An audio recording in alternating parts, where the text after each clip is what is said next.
Right now, it's my pleasure to introduce the moderator for this panel discussion, and the lovely Camille is here. Woo! And she is like the ultimate Native American tourism lady. Ask her about anything and she'll tell you. She'll tell you the best fry bread comes from the Tohono O'odham Nation, and the best chili comes from the Tohono O'odham Nation, and the best, just kidding. Stop while you're ahead. And I'm a big girl, and I just like all the food from everywhere. Okay, so come on up, everybody, give her a big hand, and let's get this part of our program going.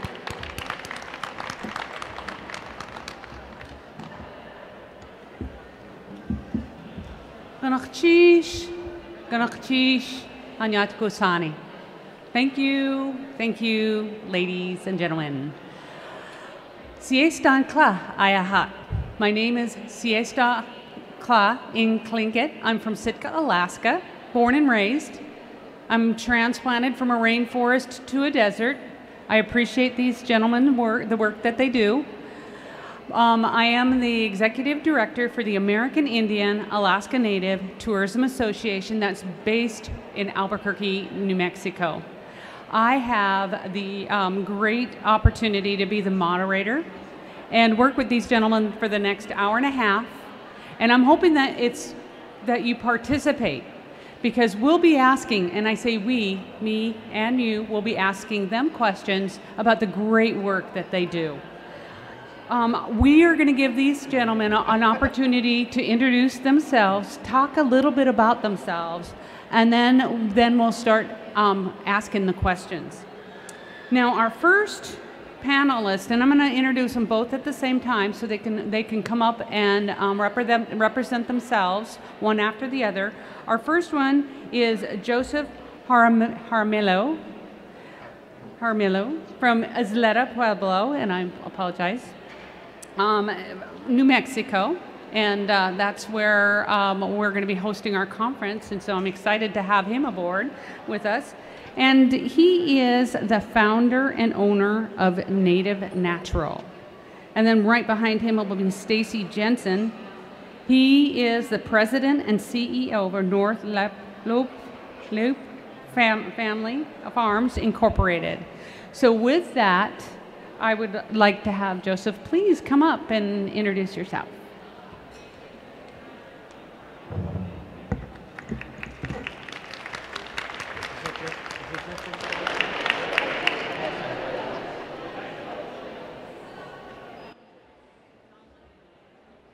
Thank you. Hirbam kima kharimbad. Hawu mawami. Isleta Pueblo, greeting, welcome, and good afternoon. As mentioned, I am the owner of Native Natural. It's something that I never thought would happen, but here I am talking about it. It started in 2006. And now here we are in 2018. 12 years I've been into this, and it's amazing how kind of response I've gotten, not only in New Mexico, but throughout the country, as well as internationally. And I'm so happy to be here to share my story with you. My Native Natural is kind of happened by accident. Back in New Mexico, we're primarily a farming community, have been for centuries, but for some reason or other, in around 1950, things went dwindling. You'd see too many vacant fields turning into shrubs, forest, weeds. Looked terrible. So that gave me the incentive to do something about it, start talking to people about it, and asking why are we leaving such a beautiful thing that we've had all these centuries, years. So with that thought and some help from people that would listen, we started to get back into teaching and talking about how we can start utilizing our fields again so we can start growing our own vegetables instead of going into the Albuquerque and catering to Walmart or other food service people that we know from just records and stats that processed food is not really your best healthy food. And it took time to teach people that again, because it's too easy to go into the store, buy something, go home, put it together without realizing what you're doing to yourself. So it took a lot of time to teach, get back people to start rethinking about it. And at the same time, the big thing that really turned people around was that majority of our tribal members were beginning to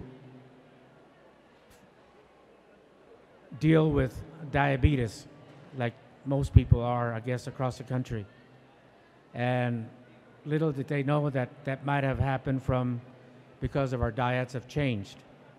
But blue corn has been part of our diet for as long as we've been there, I guess. It's been grown for some time, past years. So that's the reason why I chose blue corn as my main product that I wanted to grow and reintroduce it back into the tribe totally so that everybody could enjoy it. So with that is how I was able to get back and start working this, and with the help of USDA and a local representative, they came in and helped get a process or a program started to where we could start showing people, showing tribal members, showing kids how to get a farm or a garden started. So with that, we called the project Isleta Agrivision. And that was in 1998. And with that starting, it allowed us to get people to understand what we were trying to do. And it picked up. It took a while. It didn't happen overnight. It took about 5 years before people started realizing that, hey, this is something that is worth pursuing, worth working for, and so forth. So when we had enough momentum going, that's when I started packaging these items so we could bring in extra funds to help with the effort. And that's where the name Native Natural comes from. I researched it out, and I found out that nobody was using the name Native Natural, so I was able to grab it and trademark it for my purpose. So that's how Native Natural was born, and today it's doing very well. I'm still promoting the blue corn and a few other added value-added type foods as a result of using the blue cornmeal. And the added value, two items I have at the table are the pancake mix and cornbread muffin mix. It's already pre-mixed. All you have to do is add a couple or 3 items and get a batter going, and you've got ready to put it in the oven. And also I've got for those that want to make a full meal out of the cornmeal, blue cornmeal, I have the raw material and also the chili powder, which comes from New Mexico, plus Anasazi beans that complement any type of dish that you might want to prepare using cornmeal. So those are in quick introduction. That's what I have. So with that, I'll go ahead and sit down and talk. When I get back up here again, I'll give you more detailed information about each item. Thank you.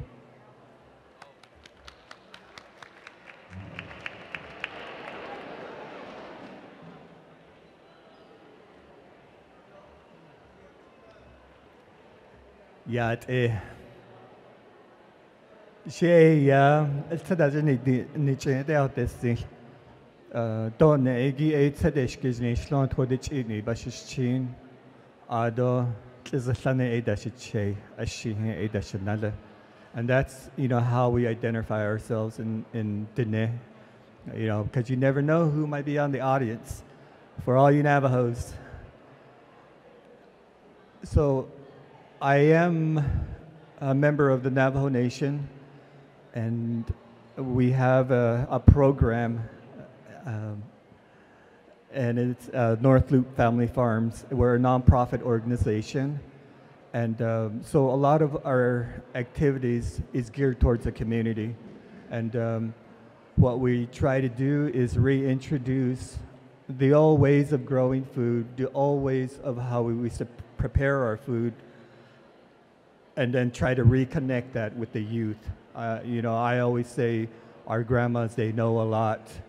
So they're our children. So if you can re-engage those two generations, you know, you've come a long way. And currently, we're located, I guess we've always been around. The farm itself has been around. It has a history. But for North Leupp Farms, I've been there for 13 years. I came in on a summer internship. I did my studies at Northern Arizona University in a indigenous applied program. So that brought me back out to the community and tried to, you know, go out and make a difference. I guess I should just sort of tell you my background in farming. I grew up in a farming family, a traditional farming family. I remember when I was, you know, just a little kid, and I would look up and, oh my goodness, these corns are really tall, and I would get lost in corn. And it was such a beautiful feeling, and that always stayed with me as I was growing up. You know, I did my schooling, I did my work, but I came back to the reservation. And what really motivated me to do this, through the internship, it was through a health science program at NAU.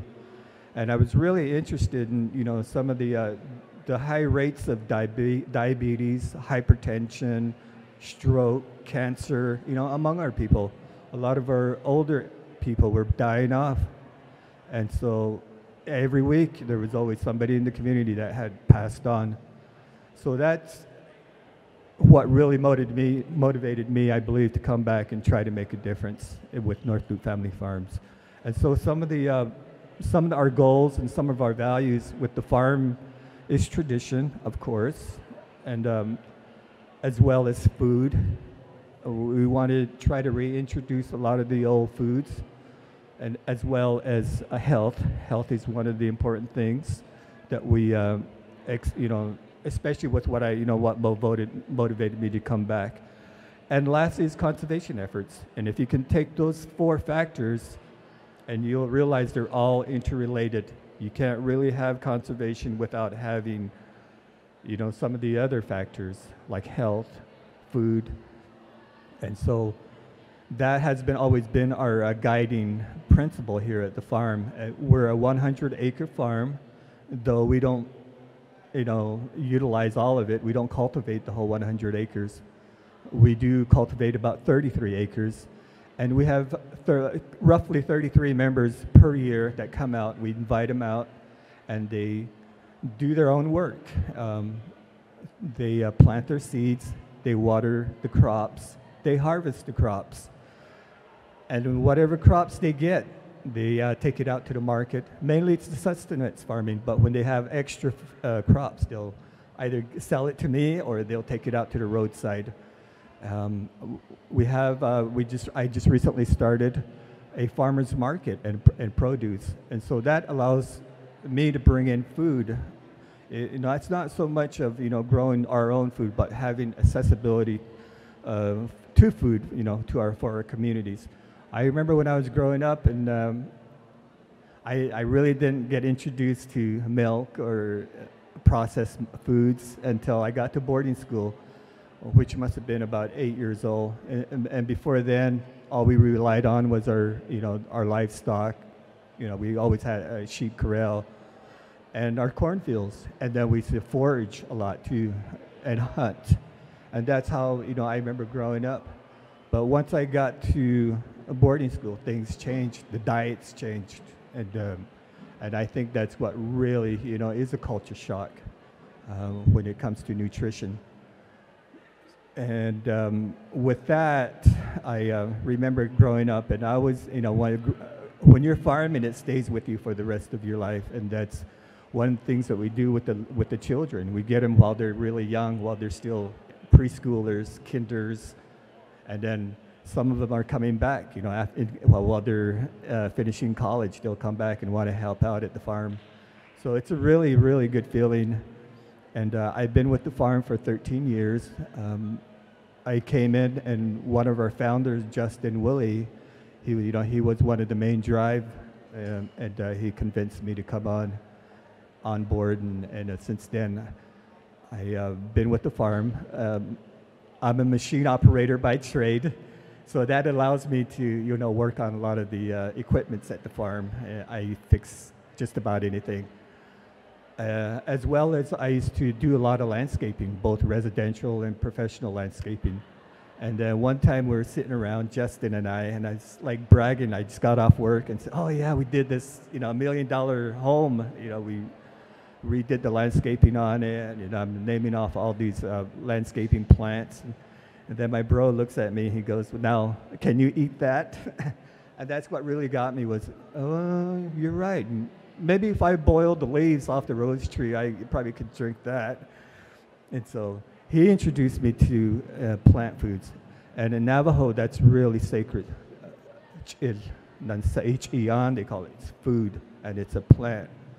Okay, so you gotta hold that. You gotta hold that in reverence, and that's what's been keeping me going. And each year it's different, and we try to improve on last year. Last year we had an invasion with the little cockroaches or little squash bugs, and this year I haven't seen one yet. So we're having a good harvest, a good yield with our squash, and I am grateful for that. And that's just a little bit about my history. Like I've been around our people for a long time. Our community is somewhat close knit, and we all know each other's through clan or through living next to each other's. So it's a community affair, and farming has always been in Diné a community effort, a collaborative effort. We would go around, families would help each other's. If you need help, well, our neighbors would come over and help us to weed, to plow, to water, and that has sort of gone away. I've noticed. But with our project, with our farm, I'm starting to see that come back. You'll have one farmer that used to be over here all by himself trying to, take care of his plot. But he's coming around now. He's helping out, and we're helping him out. So farming in Navajo has always been, something that you respected. I remember Grandma used to always put on her jewelries and, her necklaces and dressed up really nice just to go to the cornfield. And that's how beautiful it is. And I think that's about enough about me and my project. Thank you.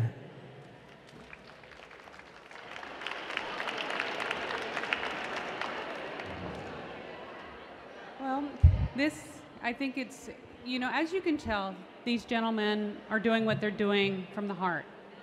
And they're doing it from the soul. And they want to do it for the good of their communities.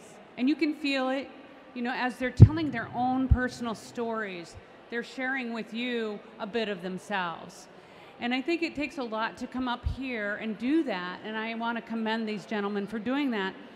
But one of the questions that I have for you is, what impact are you seeing now? You've both talked about how long you've been doing the farming, why you've been doing the farming. Reiterate again what you're doing and why, and the impact, if you don't mind. I don't mind. Go ahead. Hello. Christine. No, actually, I think what really motivated me, and I just talked about it a few minutes ago, Can you is guys hear? is just that, we're trying to bring health and accessibility to food back to our community. Maybe I should come up there.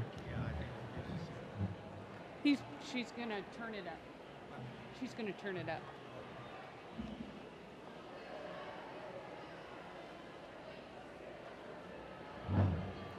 But definitely, I am seeing impact, for the good in our community.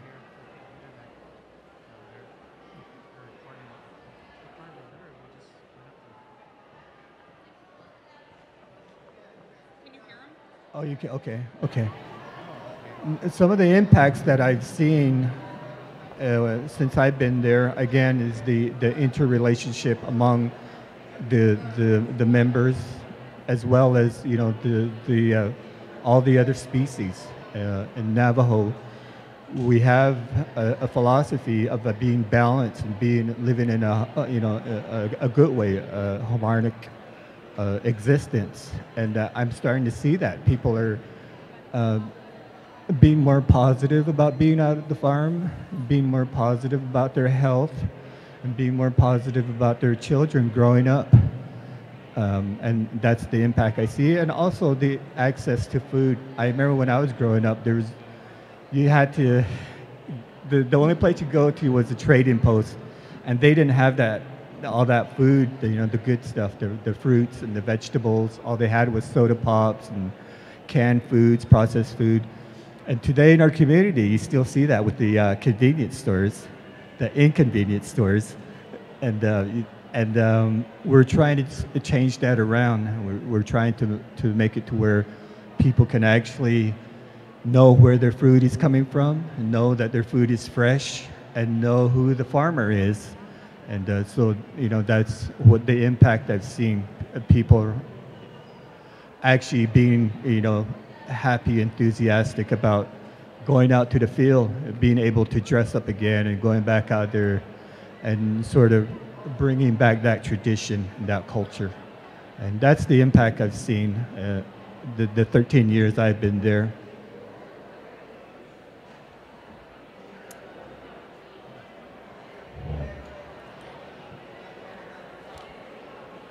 Okay, let's see if I can.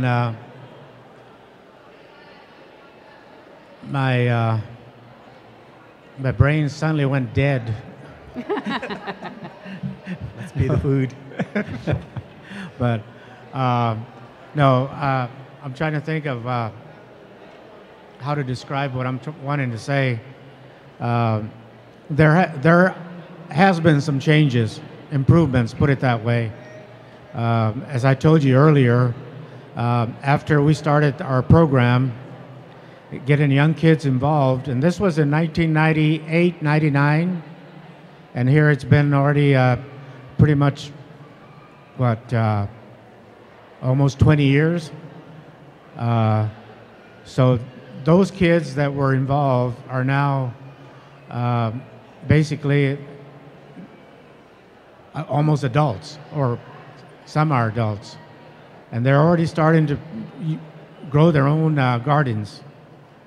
And they're teaching their offsprings or their younger brothers, sisters, how to do all that.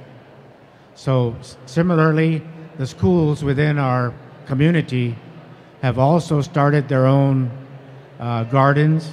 They start serving items from the garden in their daily school meals, and also teaching the kids about basic plant life, basic farming, and those type of things. So it's picking up, and I really it really does me good to see that happening, as well as seeing the farmland that has been vacant for maybe 20 years is now coming back to life.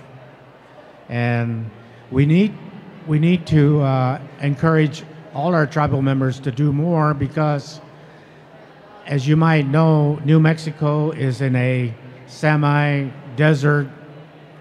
I've heard it described different ways. Climate is very dry. This time of the year, this year, for example, we're going through a major drought, and we just learned that our water is depleting, and we may not have enough to finish our season this year. By mid-August, we're going to be wishing that those canals were filled again, but as it goes, you know, nature is not cooperating with us too well at this point. It's raining all over the place, but except in the area where I'm at. Last week we had what they call a monsoon. It's monsoon time, they say, but it rained everywhere except where my little farm is. And there was even floods, but I don't know why Isleta is not getting any water, but I'm hoping that since it's raining here, maybe I'll soak myself up and they can squeeze me when I get home and I'll get some of that moisture planted some way or other. But seriously, I'm glad to see things are improving. They are. And it's just a matter of working with the system, understanding what's going on in order to enjoy some useful venture with growing, even though they tell us we have a drought. So with that, that's my thinking at this point. You know, you both had talked about the variety of what you are growing, but never really got into specifics. I know we have, for those who may have just joined us or those who are listening up above, and what we're talking about, you know, it's blue corn, chilies, and Anasazi beans. However, there are other products that you guys are also now introducing or offering. If you want to share what you have with this audience, that would be great. I think, you know, it'd be very informative because I know that there is some variety that you guys are working with. Go ahead. And Yes, great question. In the beginning, we still mainly concentrate on traditional crops, and those are mainly field crops like corn, squash, varieties of melons and watermelons. And once we constructed our Quonset, I call it, it's actually a hoop house, and it allowed us to grow some other varieties of produce, such as garlic, my favorite. And I plant those in the fall, and then by May or June, it's ready to be harvested. And the children have never really experienced garlic, and they wonder, what is garlic? And then I tell them, well, did you have spaghetti tonight? And well, you got garlic in that spaghetti. And most of everything you eat, you know, it has garlic in it.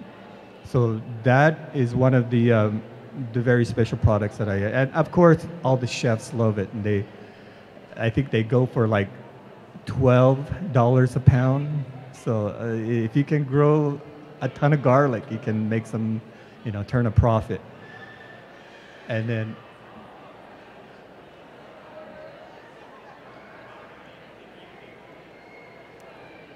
oh, I'm sorry.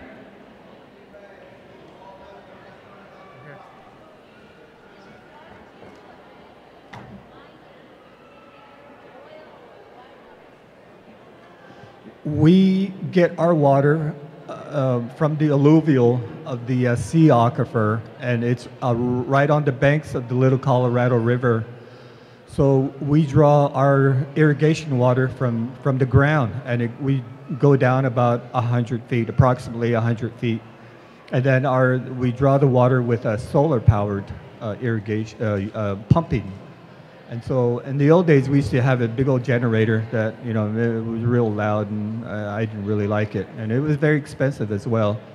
But now, there is traces of uranium in the water. There's traces of other, you know, minerals and iron in the water that's not good for the body or for the plants. And yeah, that's a good question. But what we're doing is we're trying to fix that. We bring in filtration systems for potable water. We sort of, you know, not over irrigate our fields because a lot of our plants are drought tolerant, and so that allows us to do that. And some of the produce that we grow, you won't find in supermarkets. One time I went out to Flagstaff and I took all my squash, and folks are like, "What is that?" And here it's our traditional squash. You guys they've never seen something like that. And so in the beginning, that's what we used to grow. And now we grow tomatoes. I mean, I grow tomatoes growing everywhere, different varieties of tomatoes. I have one growing out of my ears. But as well as fruits, we have apple trees, but that's slowly coming into production. We also do a lot of greens, a lot of lettuce, spinach, carrots for the children. I remember somebody had mentioned, the kids, you see the looks on their faces when they pull a carrot out of the ground. It's like, I didn't know that's how you grew carrots, and it's such a wonderful feeling to see that. And some of the other products that we grow is value-added stuff.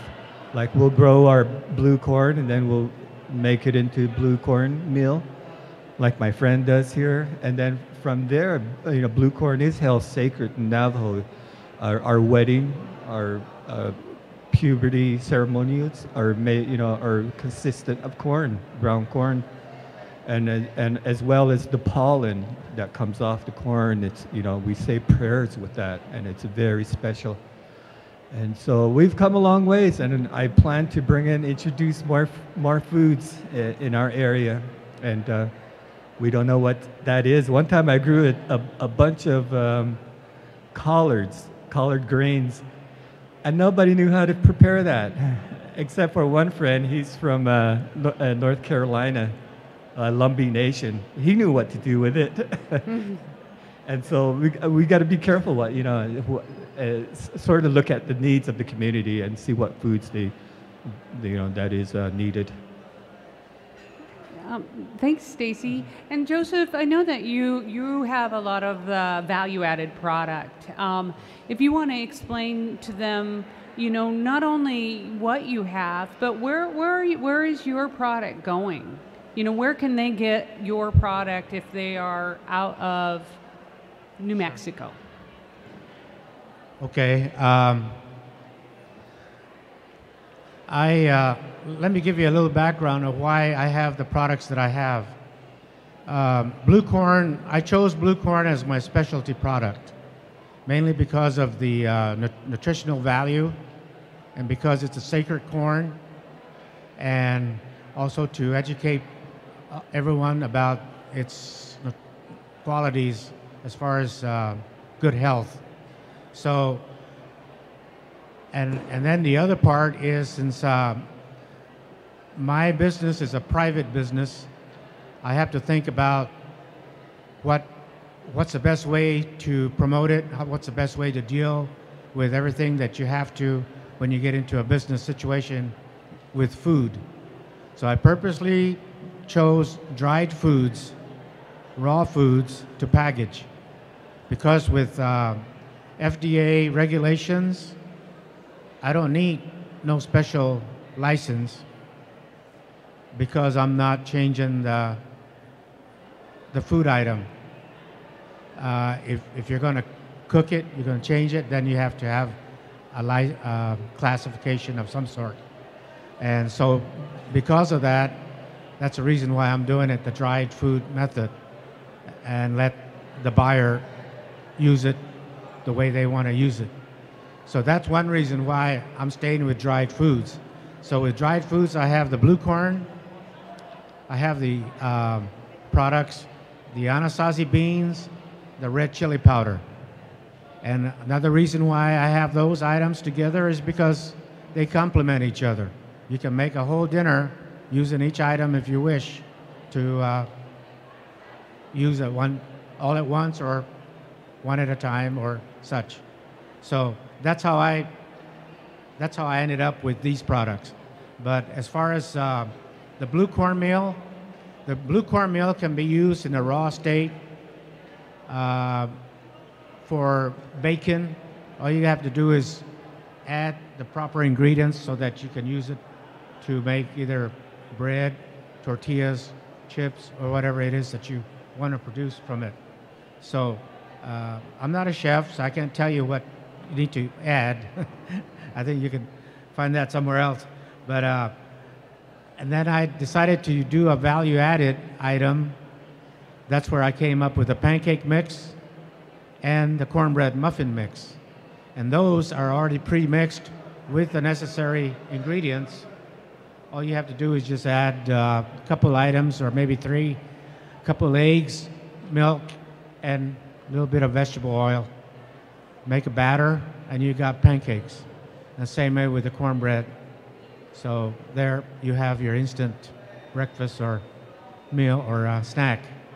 And then the other item out of blue corn I make is also what we call parched corn. What that is you're roasting the corn, parching it, and then you're mixing it with sea salt for flavor. And that has always been within our traditional type of food for snacks. It used to be used for in the winter time when the families all staying inside, staying warm, sitting by the fire. They would roast the corn and eat it as a snack. And so that's where that comes from, the thought of that. And there's two ways you can do it. Some tribes will use the old method of mixing it with sand, roasting it over the fire, or you can use the modern method of using a coffee roaster. Does real good for roasting the corn. So that's how we do it, is using a modern day coffee roaster. So that's the other item that we have for snacking. So I have all these available at the table. And then I can't forget the red chili. The red chili I also promote as an item from New Mexico. Of course, New Mexico is famous for its red chili now, both red and green. If you ever go into New Mexico, the state question now is, they'll ask you, is red or green? So if anybody asks you, they're talking about chili. So do you like green or you want red, when you go into a restaurant? So I have only the red because it's much easier to package, because all you do is just mill it down to a powder, package it, and that's it. But before you do that, you do have to roast it slightly so you can kill off the bacteria and any other hazards that might be part of it. And that way it gives you even better flavor, a roasting type flavor. You'll notice that immediately when you start tasting it. So those are the items that I have. And any questions on those? I wish I could prepare them for you, but he says he's not a chef, and he already named a bunch of things he's already done. So I actually think you're kind of a chef.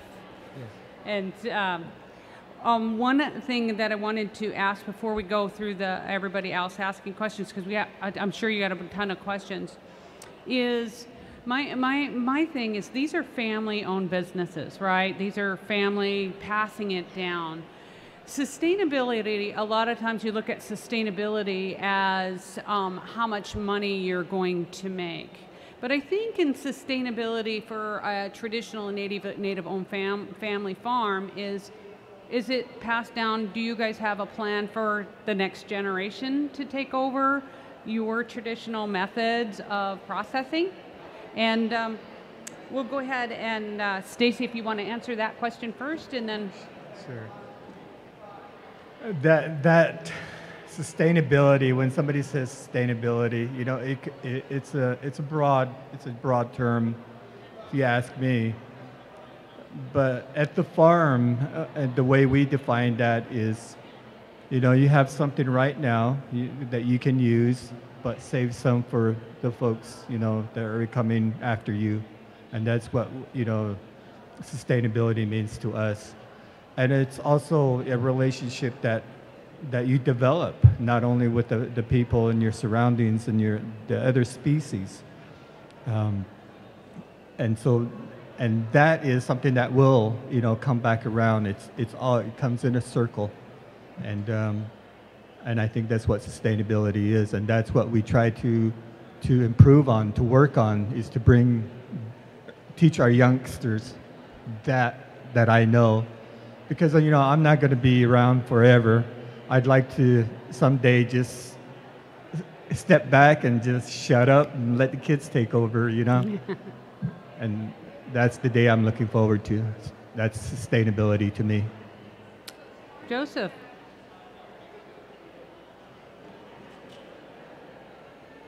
The farm you have is your farm. Is it part of a larger tribal organization so that the kids that are coming up and learning how to do the farming will actually own the farm like 30 years from now, and they'll be teaching their children who will then come up, and it will be this outpouring into the whole community? Is that the plan of it? The farm is a nonprofit organization, and it's community owned, community operated. I'm just the manager there, and so yes, the children will come back and they'll own that farm. It's not mine. Yes. Joseph, did you have anything that you wanted to add to the sustainability question for your family-owned farm? Sure, yeah, thank you. Yeah, thank you. I need to give you a little background so you can understand my situation, since I own the business. It's not a tribal enterprise, although I do work with community best way we can. My father was a farmer, and he ended up acquiring a total of 55 acres right side by side, adding on as time went on. And he passed away in 2004, and I was very much close to my father. He taught me a lot about farming, and I promised him that I would continue the farm. He didn't want it developed. He wanted to stay as a farm in order for the community to flourish or gain from it. Anyway, we could create it. So I told him that, no problem, Dad. I will carry it on. So up to today, since 2004, I've been able to do that. Even though I come from a big family, luckily my other siblings are not into farming, so they're not worried about what, they're not interfering with my plan, or whatever it might be called.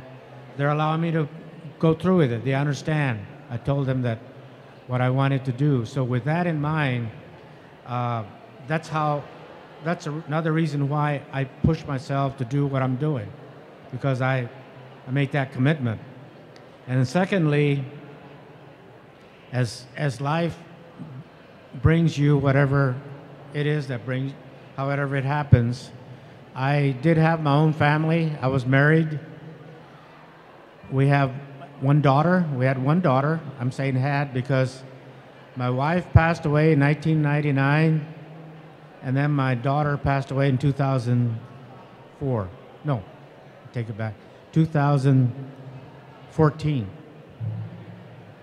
Yeah, am I in the right year? Yeah, I get confused. But anyway, so there goes who am I going to leave it to? My daughter did have 2 kids, my grandkids, a daughter and a son. The daughter now is 11 years old, the boy is 6. So they are the ones that are going to take over my business if they so choose. And they are excited. They're with me every day out in the garden. They want to do everything. And of course, you have to make sure they don't get into something they shouldn't, but that's where it's going to go. And of course, they're part of the community. They have their friends. They all come over. I gave them their own little plot about the size of where you're sitting. So they take care of that. and they're doing very well. Nice. Any questions? Thank you. Well, thank you. Thank you for sharing that story. One of the things that I'm going to put my tourism hat on. Agritourism is really a big thing now. People want to come visit native-owned farms. They want to see how things were traditionally done.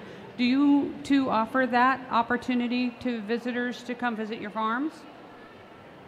We have quite a flow of people coming out to the farm, and in my previous business, I used to operate a tour guide company, Resit, and we would show all the professional photographers that are interested in Navajo land, you know, all the natural wonders of Navajo land.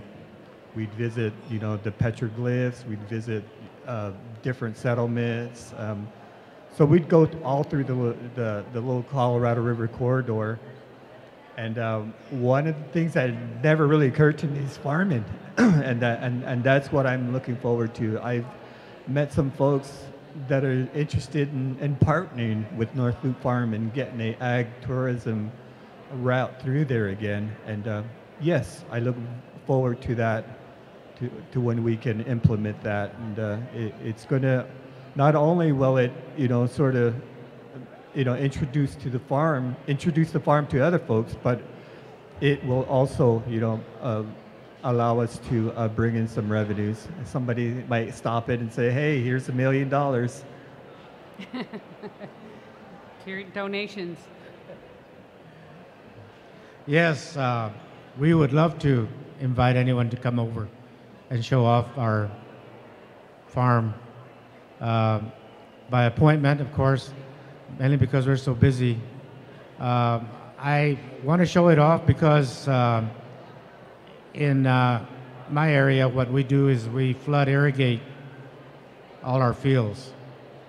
And in order to flood irrigate, you need, for conservation purposes, we level our fields with special equipment. It's just as flat as can be, like the floor there, with a slight slope towards the end of the field so the water can gradually move down. And also we don't have dirt canals anymore. We've cement lined all our canals, and with proper gates, check gates, and openings to where the water needs to go.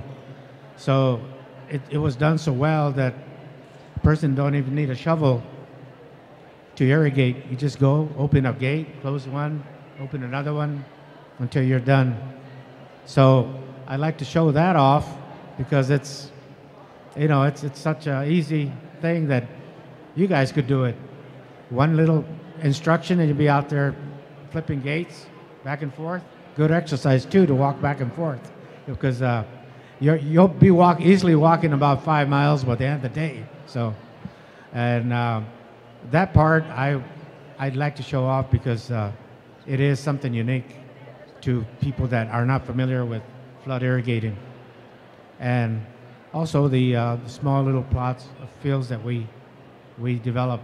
And we're seasonal. We don't have any greenhouse type approach. Everything is done out in the open field, so it's seasonal. For New Mexico, our season begins in March and ends in October. After that, everything's dormant. You know, this is really fascinating, and you got to keep in mind, I'm here learning myself. I'm from Alaska. I'm from a rainforest where we have an abundance of rain, and the only thing that we grow everything is wild. To be able to listen to these gentlemen talk about what they're doing, not only to help feed their community, to help fight diabetes, to eat naturally, but to also share water conservation in a time that we really, really need to. These are the experts in the field of doing that. They do welcome you to come visit them, and I encourage you, if you're in New Mexico, definitely look these gentlemen up. And also, you know, the products that they have to offer can be used in anything. And somebody asked me, I've been in New Mexico now for 6 years, from Alaska, what does an Alaska chef do with New Mexico chili? Well, we make halibut enchiladas. So anything can be adapted, and I'm going to tell you that the chili that he has, I actually use myself. It is excellent, and the food that is grown in New Mexico is superb, and it's also very healthy for you.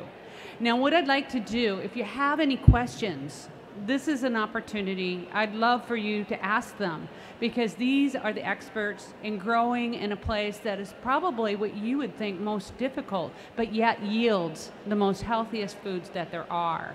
So if you have a question, please let me know, and I will bring the mic to you, so you don't even need to get up if you don't want to. Any questions?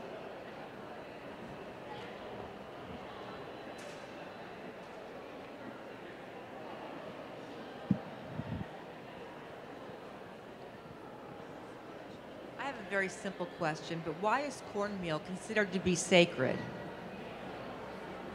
What was the question? Okay, I'm sorry, I didn't.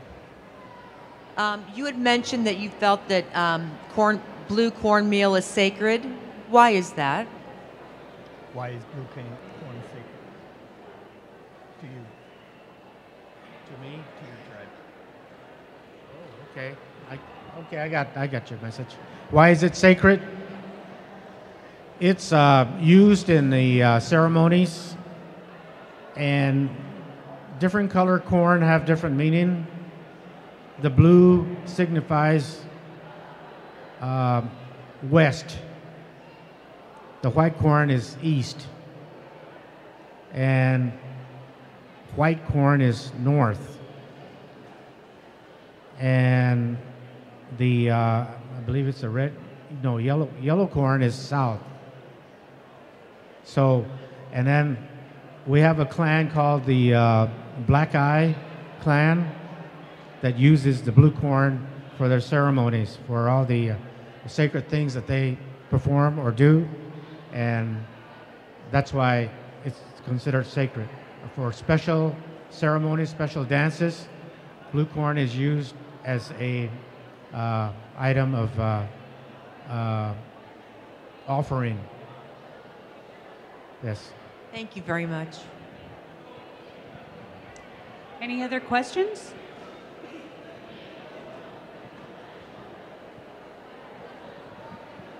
What's the difference in spice level between like Mexican chilies and American Indian chili? Is it the same? Let's see if I heard your question right. What's the difference between Mexican chili and what I'm growing? Oh, okay. The Scoville ratings, I think it's called, it ranges from 0 to, I think, 15 or 1800. The chili in New Mexico that's grown can come in 3 different levels. You'll either have 750, which is mild, 1200 is a hot, anything more than that, like up to 1800, is extra hot. Now, how that happens, I really don't know. Different people will tell you different things. I've even asked analysts at New Mexico State University, but they can't tell me either. It's just a matter of the chili itself, I guess, how it matures, and it's just a matter of just by tasting it is the only way you'll find out if you have hot chili. So I'm curious about the Anasazi. I apologize first of all for missing the earlier parts of your presentation. So you may have already talked about the Anasazi tribes or the Anasazi nation, and my understanding from when I studied Las Vegas, how it was settled ages ago, were that the Anasazi Indians were living in that area then, and so did they migrate up from New Mexico, or did they migrate down from that area to New Mexico? From there to down, and then just if you could tell us a little bit about their culture and these Anasazi beans in particular. Yes, Anasazi Beans is something that's unique, and I'm so happy to be able to promote it, to work with it, and so forth, because as the story goes, and I'd like to refer to my notes here to talk about this, the Anasazi were Indians who lived in the Four Corners area of Colorado, Utah, Arizona, and New Mexico. That's what they refer to as Four Corners, dating back to 130 AD. They were best identified by substantial architectural achievements known today as cliff dwellings. Most of you might have heard of Mesa Verde National Park, or may have already been there, but if you haven't, that's a place to visit to learn more about this culture. During the late 1900s or early 1900s, there were geologists that were looking for whatever they could find that they could work with to determine a lot more about this life that people led back in those days. So while they were digging, they found a clay pot, and when they opened it up, it had beans in it. And it turned out to be what we call Anasazi beans today. And of course they dated it, and turned out to be that they were over 1,000 years old. And also they tested to see if it would germinate, and it germinated. So that's where the beans come from now. So today, around the Four Corners area is where you'll find many farmers that are still growing that bean today. And they've already trademarked it as Anasazi Beans, which the word comes from a Navajo word known as Ancient Ones. I believe that's right. Since he's a Navajo, I'll ask him. Anasazi, that translates to the Ancient Ones. Yeah. And since it was trademarked already, and you know how the world is with people, you know, if you try to steal a trademark from somebody, they'll hang you or such. But anyway, I talked to the people from Anasazi business, and I told them who I was. I told them I'm a descendant of these ancient ones, because modern day Pueblos supposedly are descendants of this civilization. There's no recorded history on that, so, but we know that we are just from the sayings that they have. The elders talk about where we came from. It's not written, but you can hear it in the prayers, and that's the only place that we can connect, that we know that we may have come from. So since I wanted to promote these beans, that's why on my label you'll see another word besides Anasazi, and that's Chupian. Chupian is an current Isleta word, means the same thing as ancient, Chupian.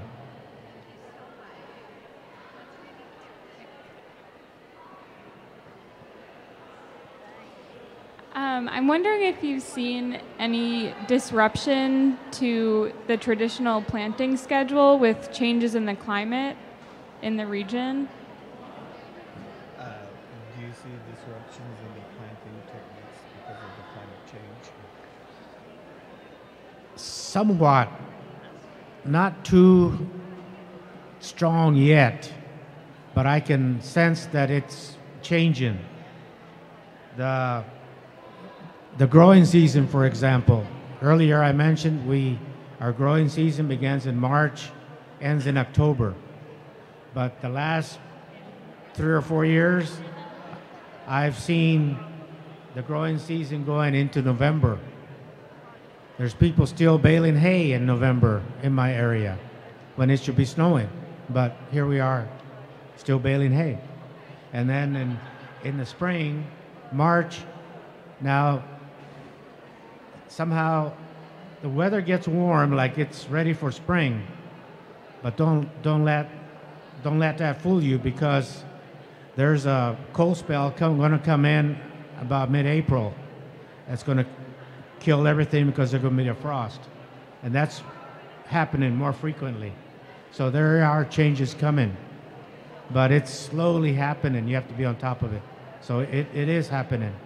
And then even the weather conditions, the rains aren't coming the same times that we're used to. It's changed. They don't come the dates that we were used to seeing them come. Yes. I know when I was growing up, our family would move around.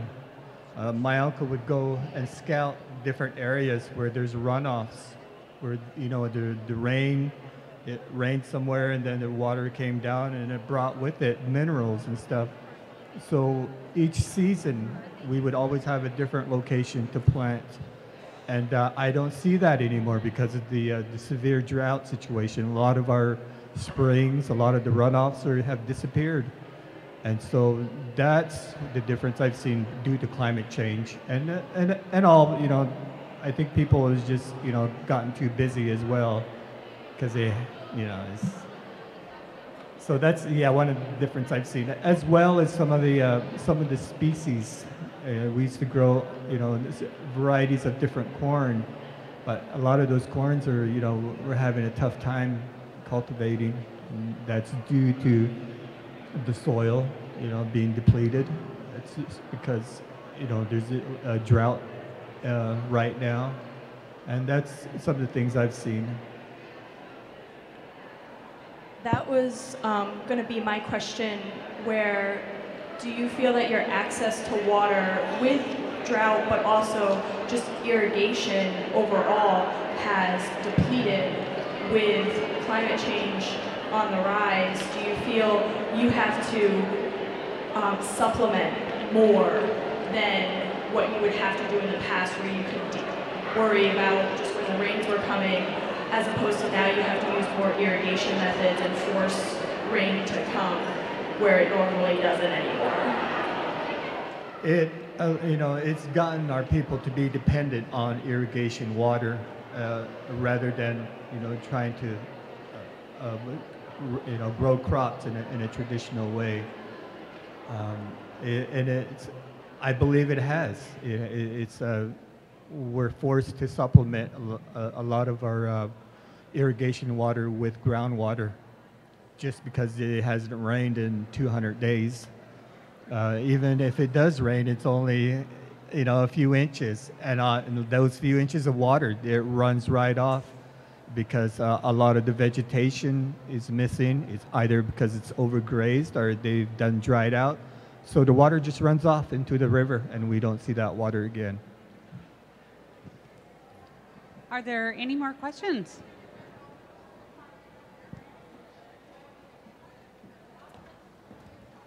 Well, I actually would like to say thank you very much for sharing your story, sharing your knowledge, and thank all of you for sitting here and listening. These are important subjects. This is not just for today, it's also for tomorrow.